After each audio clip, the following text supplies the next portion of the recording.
विधवा बहू की पहली शादी। माया एक बहुत ही सीधी सादी और सरल स्वभाव की महिला होती है। उसका पति था पंकज। पंकज को माया बिल्कुल भी पसंद नहीं थी, जिस कारण वो हर समय बस माया से लड़ने के बहाने ढूंढा करता। एक दिन सुबह सुबह, माया, मेरा टिफिन कहाँ है और मेरे मोजे कहाँ रखे हैं? अभी तो सुबह के 6 ही बज रहे हैं। आपका ऑफिस तो 10 बजे का होता है ना? अभी तो मैं ऑलरेडी आधी नींद में हूँ। इस समय मैं चाय से ज्यादा आपको कुछ नहीं बना कर दे सकती। हाँ, 10 बजे का रहता है ऑफिस, लेकिन मुझे ऑफिस के काम से बाहर जाना है। अभी तो जल्दी उठना ही होगा ना? तो बताना चाहिए था ना रात में, मैं तैयारी करके रखती। कामचोर औरत, बस हर गलती मेरी ही होती है। तुझे तो बस काम से बचने का मौका मिलना चाहिए। तेरे बाप भाई के साथ ऐसे ही बर्ताव करती थी क्या? मेरे बाप भाई आपके जैसे नहीं थे, उनका नाम ही मत लीजिए। बहुत जुबान चलाने लगी है। एक दिन तेरी ये जुबान रेत दूंगा और इसे। फिर पंकज वहां से चला जाता है। वही बेचारी माया सुबह सुबह ही पति का ऐसा बर्ताव देखकर रो पड़ती है। पंकज कभी भी माया से अच्छे से बात तक नहीं करता था। हमेशा उससे उखड़ा उखड़ा सा रहता और बहुत बुरा बर्ताव करता। ऐसे ही एक दिन, थक गई होगी ना आज काम कर करके? बहुत ही। ला, आज मैं तुम्हारे हाथ पैर दबा देता हूँ। नहीं नहीं, अच्छा नहीं लगता। लाओ ना, दबा देता हूँ। तभी पंकज जोर से माया का हाथ पकड़कर दबा देता है, जिससे उसका हाथ लाल पड़ जाता है।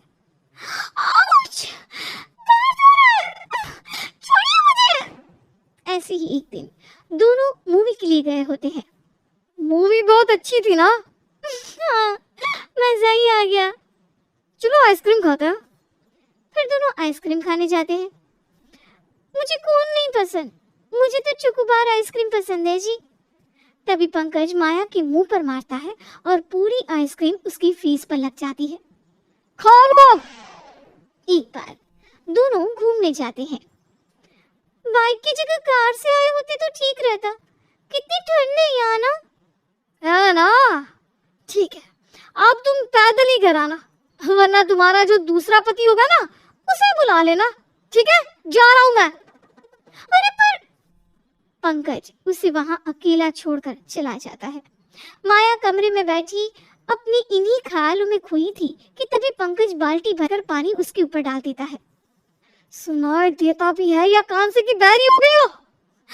छी, बोलिए छी। कब से आवाज लगा रहा हूँ, सुनाई भी नहीं देता। मेरे ऑफिस की जरूरी फाइल जो मैंने तुम्हें दी थी कहाँ है? हाँ, अभी लाई। फिर माया पंकज को फाइल देती है और पंकज वहां से चला जाता है। ख्वाबों में चैन से जीने देते असल जीवन में जाने क्यों ऐसा हैवान पति मिला है मुझे। तभी पंकज वहां फिर से आ जाता है और माया की बातें सुन लेता है। मैं तुम्हें डिनर पर ले जाने के लिए बोलने वाला था, लेकिन तू उस काबिल है ही नहीं। न जाने किस मनहूस घड़ी में मैंने तुझसे शादी कर दी। इरिटेट हो चुका हूं मैं तुझसे। तेरी शक्ल देखकर ही रगों में नफरत की आग दौड़ जाती है। नहीं, अब मैं तुझे इस घर में अपनी आंखों के सामने और बर्दाश्त नहीं कर सकता। फिर पंकज माया के गले से अपने नाम का मंगलसूत्र खींचकर तोड़ देता है। अब से तू मेरी बीवी नहीं है, विधवा है, विधवा। मैं मर गया तेरे लिए। जा, निकल जा यहाँ से। आज के बाद तू इस घर में और मेरे जीवन में कभी मत आना। इसके बाद पंकज माया को घर से निकाल देता है। माया ने शुरुआत से अंत तक हर मुमकिन कोशिश की उसके रिश्ते को बचाने की, लेकिन उसे कभी समझ में ही नहीं आया कि आखिर क्यों पंकज उससे इतना परेशान है। माया गलत है या पंकज में ही कोई खराबी है? जिसके बाद माया सब कुछ पीछे छोड़कर अपने मायके चली जाती है और कुछ दिनों के लिए वहीं रहकर जॉब करने लगती है। जिसके बाद कुछ पैसे आते ही वो अपने घर वालों से दूर चली जाती है। माया के जीवन में सब कुछ ठीक ठाक चल रहा था। वो पंकज की विधवा बनकर जीने की कोशिश कर रही थी कि उसी बीच माया की मुलाकात उसी के ऑफिस में काम करने वाले रजत से होती है और दोनों अच्छे दोस्त बन जाते हैं। फिर एक दिन, माया एक बात कहूँ, बुरा ना लगे तो? बोलो ना। तुम ये सफेद साड़ी क्यों पहनती हो? बस यूं ही। इसी तरह रजत जब भी माया से उसके बारे में कुछ पूछने जाता तो वो कभी नहीं बताती और वहां से चली जाती। फिर एक दिन जब दोनों ऑफिस में लेट नाइट तक काम कर रहे थे और बाकी सब जा चुके थे, माया बहुत देर हो चुकी है, हमें जाना चाहिए। हाँ चलो निकलते हैं। चलो मैं तुम्हें छोड़ देता हूँ। फिर दोनों साथ में घर के लिए निकल पड़ते हैं। माया, मैं हमेशा जब भी तुमसे कुछ पूछने जाता हूँ तुम मेरी बातों को इग्नोर क्यों कर देती हो? माया, मुझे तुम्हारा ये सफेद रंग पहनना बिल्कुल पसंद नहीं। मैं तुम्हारे जीवन में रंग भरना चाहता हूँ, खुशियों के रंग। ये जानने की बात भी कि मैं एक जिंदा इंसान की विधवा हूँ।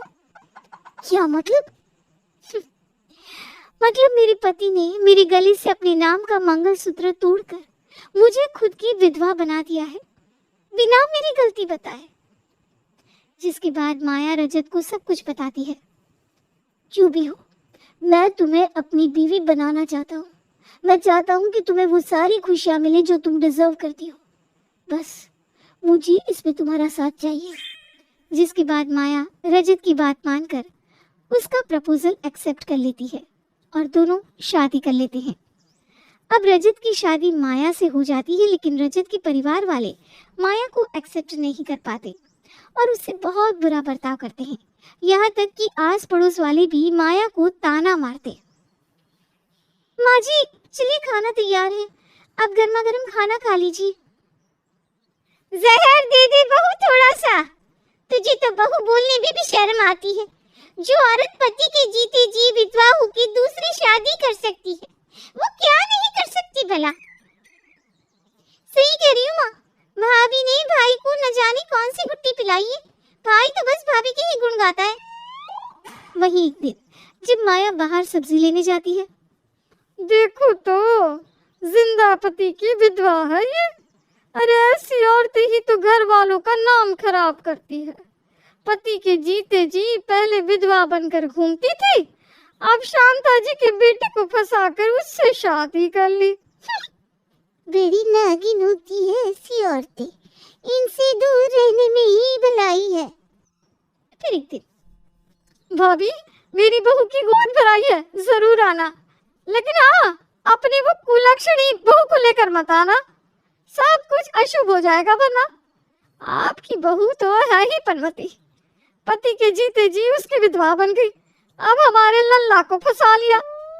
वही रजत हमेशा सबकी बातें गौर करके सुनता, कैसे वो माया को ताने मारने में कभी पीछे नहीं हटते और बेचारी माया सब कुछ यूं ही चुपचाप सुनती रहती। बस करो बुआ, इनफ हुआ। आप लोगों को क्या पता कि माया ने जिंदगी में कितने दुख सहे हैं। हर औरत की जिंदगी एक जैसी तो नहीं होती ना। आप लोगों को अच्छा केयरिंग पति मिला, अच्छा ससुराल मिला, तो आप लोगों को कहाँ किसी का दर्द समझ में आएगा? वो तो जिस पर बीतती है वही जानता है। माया को किसी आदमी की विधवा बनने का कोई शौक नहीं था। उसके पति ने खुद उसके गले से मंगलसूत्र निकाला था। वैसे भी वो शादी एक धोखा थी। यही है माया की पहली शादी और माया मेरी पहली पत्नी है। अब इसके बाद मैं अपनी बीवी के खिलाफ एक शब्द नहीं सुनना चाहता। जिसके बाद फिर कभी किसी की हिम्मत नहीं होती कि वो माया को कुछ भी बोले। वहीं पड़ोसनों का मुंह भी बंद हो जाता है और रजत के कारण माया के जीवन में वो खुशियाँ आती है जो वो डिजर्व करती थी। फिर दोनों खुशी से रहने लगते हैं और धीरे धीरे रजत की घरवाली भी माया को एक्सेप्ट कर लेती है।